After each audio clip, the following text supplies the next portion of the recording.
फिर क्या हुआ, यही गवर्नमेंट ने हमसे पूछा कि यूपीएससी ने हमसे पूछा क्या एनबीएफसी एलएएफ में पार्टिसिपेट कर सकते हैं। भाई जो एनबीएफसी प्राइमरी डीलर के रूप में रजिस्टर है वो कर सकते हैं। क्या क्या foreign institutional investor government security hold कर सकते हैं? हाँ भाई कर सकते हैं। फिर इसने एक हमसे पूछा क्या Indian stock market debt debt offer करती है डेट मार्केट सेपरेट प्लेटफॉर्म के रूप में? हाँ भाई करती है, जिसे डेट सेगमेंट बोलते हैं या फिर debt debt debt market platform बोलते हैं। फिर इसने बोला कि कैसे कौन से टूल के through commercial bank central government को पैसे देते हैं? एसएलआर के थ्रू देते हैं, क्योंकि सेंट्रल बैंक की सिक्योरिटी खरीदते हैं। प्रोमिसरी नोट के ऊपर पूछा, ये फॉरेन इंस्टीट्यूशनल इन्वेस्टर का है। फिर एफआईआई के बारे में पूछा कि एफआईआई ये हमें ये पैसा लेता है। एफआईआई पैसा लाएगा generally in capital availability in general, while FDI लाएगा ओनली इन स्पेसिफिक टारगेट। फिर तुम्हारा जनरली ये एनबीएफसी, ये जो एनबीएफसी होंगे ये उस लिक्विडिटी एडजस्टमेंट विंडो में पार्टिसिपेट नहीं कर पाएंगे, बल्कि जो प्राइमरी डीलर के रूप में होंगे वो पार्टिसिपेट कर पाएंगे। एफआईआर परमिटेड टू गवर्नमेंट, ये हाँ वही फॉरेन इंस्टीट्यूशनल इन्वेस्टर, वो उनको उनको परमिशन है कि भाई कर लो। और आरबीआई और एसबीआई की सेबी के अकॉर्डिंग होगा।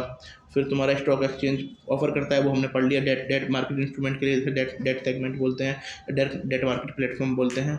लिक्विडिटी एडजस्टमेंट फैसिलिटी 1999 में लाए थे, और नरसिम्हन कमेटी थी 1998 में बैंकिंग सेक्टर में रिफॉर्म के लिए बनाई गई थी, उसकी रिकमेंडेशन पर लाए थे। इसमें अर्बन कोऑपरेटिव बैंक कर सकते हैं, स्टेट कोऑपरेटिव बैंक कर सकते हैं, स्टैंड अलोन प्राइमरी डीलर कर सकते हैं, शेड्यूल कमर्शियल बैंक कर सकते हैं। ये लोग इसके अंदर कर सकते हैं, है ना। इसके अंदर 3 कॉरिडोर है। एक में पहले सबसे ऊपर एमएसएफ है, फिर रेपो रेट है, फिर एचडीएफ है। जो एचडीएफ है वो रेपो रेट से 0.25 कम है ना। और ये ई-कुबेर प्लेटफॉर्म के थ्रू होगा। ये 14 दिन तक हो सकता है ना। और बिडिंग द्वारा होगा, बिडिंग करते हैं, है ना।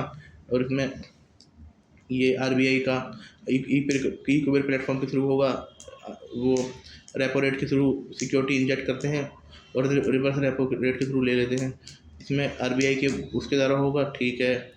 टिपिकली ओवरनाइट के लिए होता है, पर कभी कभी लॉन्ग टाइम पीरियड के लिए भी होगा। Ways and mean advance, government को भाई टेम्परेरी रूप से पैसे की ज़रूरत है, उसको पूरा करने के लिए दिया जाता है। स्टेट गवर्नमेंट सेंट्रल गवर्नमेंट दोनों के लिए जाता है। नॉर्मल स्टेट गवर्नमेंट के लिए normal ways and mean advance, और उनके लिए special ways and mean advance. State government को भाई को सेंट्रल गवर्नमेंट की सिक्योरिटी गिरवी रखनी पड़ती है। वैसे टिपिकली 90 दिन तक का होता है। और जो सेंट्रल गवर्नमेंट का होता है उसका जो इंटरेस्ट रेट होता है वो रेपो के आसपास होता है। अगर आप जो स्टेट गवर्नमेंट का होता है वेरी करता रहता है। जी भाई, जिस भी व्यक्ति ने 90 दिन के अंदर या बताए दिन के अंदर पैसा नहीं दिया तो ओवरड्राफ्ट मान लिया जाएगा। रेपो से 2% ज़्यादा इंटरेस्ट रेट लगेगा, ठीक है। सेंटर के लिए 50,000 करोड़ है, और तुम्हारा उसके लिए स्टेट के लिए कोई ऐसा पर्सनल नहीं है। फिर एक स्टैंडिंग डिपॉजिट फैसिलिटी बोली थी, ये अप्रैल 2022 में आई है। इसमें विदाउट कोलेट्रल आरबीआई एब्जॉर्ब कर लेता है पैसे को। ये एलएएफ कॉरिडोर में सबसे कम है। वैसे ओवरनाइट के लिए होती है, कोई कैरेक्टर की ज़रूरत नहीं होती। बैंक डायरेक्ट अपना पैसा प्लेस कर सकते हैं ई-कुबेर प्लेटफॉर्म में, ठीक है। एब्जॉर्ब कर लेते हैं लिक्विडिटी को एलएएफ कॉरिडोर के थ्रू। इसमें शेड्यूल कमर्शियल बैंक कर सकते हैं, प्राइमरी डीलर कर सकते हैं, अर्बन कोऑपरेटिव बैंक कर सकते हैं, स्टेट कोऑपरेटिव बैंक कर सकते हैं। ये लोग इसमें कर सकते हैं। ओपन मार्केट ऑपरेशन में सब कर लो, कोई भी कर लो। इसमें क्या होता है, आपको गवर्नमेंट क्या करती है, तो एक अगर गवर्नमेंट को मार्केट में इन्फ्लेशन को कंट्रोल करना है वो बाय कर लेगी, पैसा दे देगी।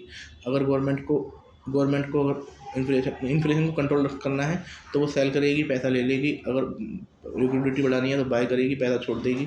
अब ऑपरेशन ट्विस्ट होता है, लॉन्ग टर्म सिक्योरिटी खरीद लेती है, शॉर्ट टर्म बेच देती है।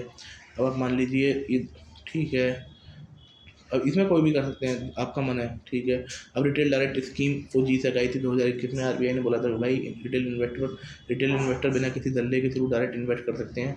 इसमें उन्हें आरबीआई के जो पोर्टल है, रिटेल डायरेक्ट पोर्टल है, उस पर रजिस्टर करना, उस पर एक अकाउंट खुलवाना पड़ेगा। वो अकाउंट तुम्हारा सेविंग बैंक से वो होगा। नॉन कोऑपरेटिव बिडिंग होगी, आप कर लोगे, आपका मजे आ जाएंगे। फिर ये ठीक है। Non cooperative bidding RBI NDM, ठीक है। कोई फीस नहीं ली जाएगी। ई-कुबेर प्लेटफॉर्म के थ्रू होगा। वो ट्रेजरी बिल होंगे, गवर्नमेंट सोवरेन बॉन्ड होंगे, स्टेट डेवलपमेंट लोन होंगे, डेटेड गवर्नमेंट सिक्योरिटी होगी, ट्रेजरी बिल होंगे, ठीक है।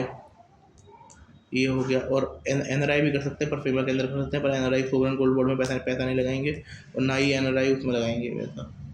फ्लोटिंग बॉन्ड में।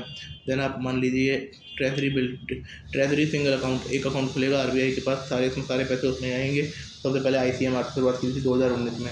फिर एक ये है कि लार्ज एक्सपोजर फ्रेमवर्क, आरबीआई ने बोला है बैंकों से, भाई किसी एक इंडिविजुअल को 80 या 20 से 5% इन्वेस्टमेंट दे दो, और पूरी पार्टी को, पूरे ग्रुप को केवल 25% इन्वेस्टर दो। ऐसे करोगे तो डूबोगे।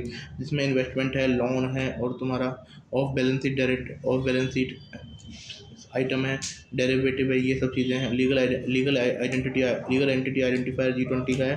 फाइनेंशियल स्टेबिलिटी बोर्ड द्वारा लाया गया है कि वो इसके लिए अलग कंपनी बना रही है, ग्लोबल लीगल आइडेंटिफायर लिमिटेड। इसमें ये होगा कि भाई साहब हर जो कंपनी जो ट्रांजेक्शन करती है ट्रांसपोर्टर या एक दूसरे में, उसे 20 करोड़, उसे 20 नंबर का वो लेना पड़ेगा, और 20 नंबर के थ्रू करेगी, जिससे चेक एंड बैलेंसेस बन जाएंगे।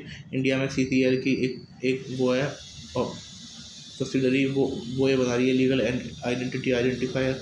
फिर इसमें बोल रखा है कि ना कि जो 50 करोड़ से ऊपर की ट्रांजेक्शन होगी RTGS और निफ्ट में, उनका मैटर है। Non individual to individual transaction को अलग मान लिया जाएगा। जो नहीं देगा उसे फाइन लगेगा, 1 साल के लिए होगा। इंडिविजुअल टू इंडिविजुअल अलग होगा, और जो नहीं देगा उसे फाइन लगेगा, है ना। और government, corporation and undertaking also part है, पर गवर्नमेंट डिपार्टमेंट ये सब नहीं माना जाएगा। Thank you.